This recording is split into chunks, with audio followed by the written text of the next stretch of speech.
तारदाळमध्ये बिबट्याचं दर्शन, नागरिकांमध्ये भीतीचं वातावरण, वनविभागाकडून तपास सुरू। तारदाळ ता हातकणंगले येथे आज सकाळी 9:15च्या सुमारास तारदाळ निमशिरगाव रोडवरील उदगावे मळा परिसरात बिबट्याचं दर्शन झाल्याने तारदाळसह परिसरात भीतीचं वातावरण पसरले आहे। या घटनेची माहिती मिळताच वनविभागाच्या अधिकाऱ्यांनी घटनास्थळी दाखल होऊन पाहणी व शोध मोहीम राबवली, मात्र बिबट्या आढळून आला नाही।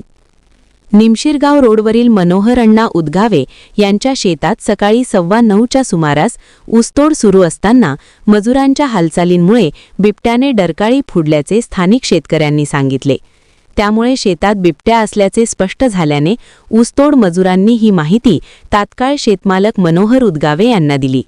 त्यानंतर उदगावे यांनी त्वरित वनविभागाशी संपर्क साधला।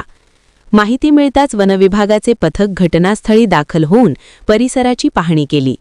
घटनेनंतर परिसरातील नागरिकांनी सतर्कता बाळगण्यास सुरुवात केली असून शेतकरी व ऊसतोड मजुरांमध्येही भीतीचं वातावरण आहे। परिसरात बिबट्याचा वावर असल्याची शक्यता लक्षात घेता वनविभागाने तातडीने योग्य ती उपाययोजना करून सापळा रचावा व आवश्यक बंदोबस्त करावा, अशी मागणी स्थानिक नागरिक, शेतकरी व ऊसतोड मजुरांकडून करण्यात येत आहे। दरम्यान नागरिकांनी अनावश्यक हालचाली टाळाव्यात व कोणतीही संशयास्पद हालचाल आढळल्यास तात्काळ वनविभागाशी संपर्क साधावा, असे आवाहन करण्यात आले आहे। विशाल क्रांती न्यूजसाठी विकास माने, तारदाळ।